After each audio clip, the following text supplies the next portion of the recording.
आप सभी शायद जानते हैं वो आखिरी कोशिश थी 5 गांव।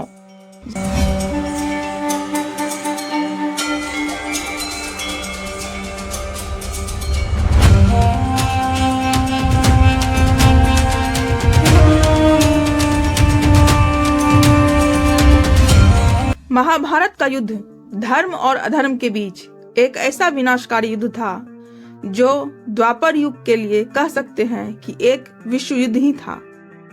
और इस युद्ध को रोकने के लिए श्री कृष्ण ने आखिरी कोशिश क्या की थी, इस प्रसंग को जानने के लिए हमें चलना पड़ेगा समय के पीछे, यानी कि द्वापर युग में, जब महाभारत का युद्ध शुरू होने वाला था, या फिर कह सकते हैं जब श्री कृष्ण गए थे पांडवों के शांति दूत बनकर हस्तिनापुर। चलते हैं उस समय में। लेकिन उससे पहले अगर आप लोगों ने अभी तक कहानी गुंजन के साथ को सब्सक्राइब नहीं किया है तो प्लीज सब्सक्राइब कर लें, बेल आइकन भी दबाएं और हाँ, कमेंट में जरूर लिखें कि ये आपको टॉपिक कैसी लगी, और श्री कृष्ण तो अवश्य लिखें। जय श्री कृष्ण। आप सभी शायद जानते हैं वो आखिरी कोशिश थी 5 गांव।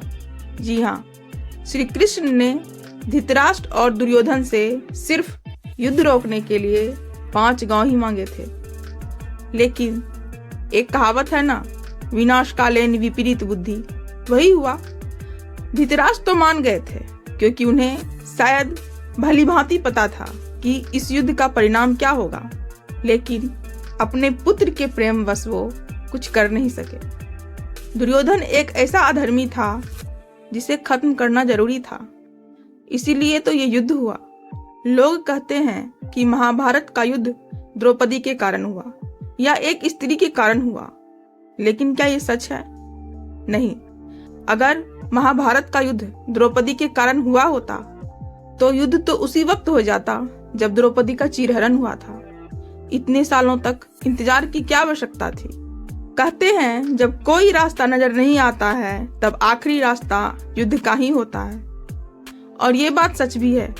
श्री कृष्ण ने भी हर रास्ता अपनाया कि ये युद्ध ना हो, लेकिन होने को कोई टाल नहीं सकता, इसीलिए ये युद्ध हुआ भी।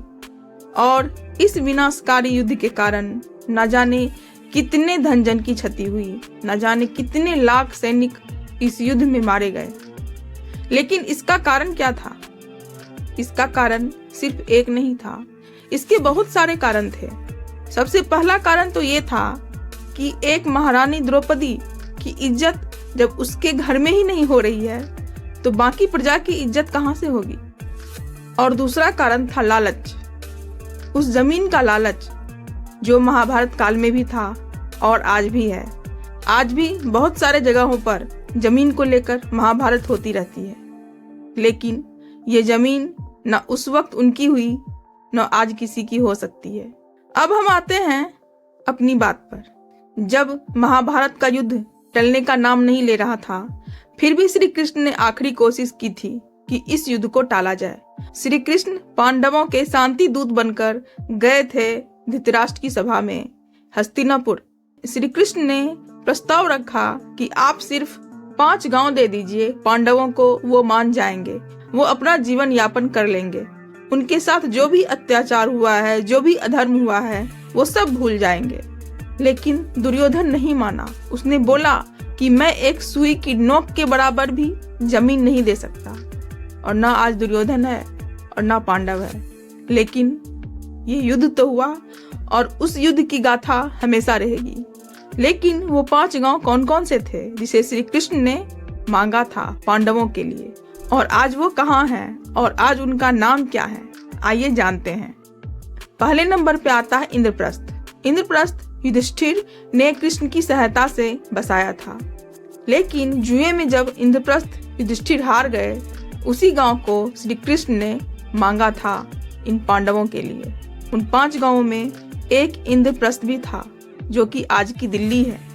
पांडवों ने खांडप्रस्थ जैसी बेकार जगह पर अपनी राजधानी इंद्रप्रस्थ बसाई थी, जो कि आप सब जानते हैं कि खांडप्रस्थ में जंगल ही जंगल थी और वहां पर सांपों का बसेरा था। श्री कृष्ण के कहने पर मायासुर ने इंद्रप्रस्थ बसाया था, और कहा जाता है कि यहाँ पर एक पुराना किला है जहाँ पर इंद्रप्रस्थ बसाया गया था। दूसरे नंबर पे आते हैं व्याघ्रप्रस्थ। इसको बागपत कहते हैं आज के समय में।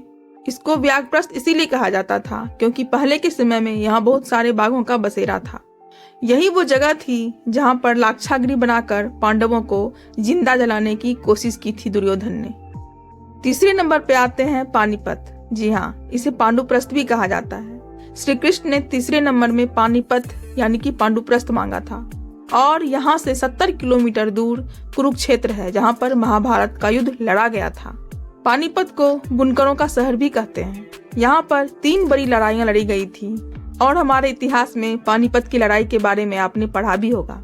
अब आते हैं नंबर 4 पर।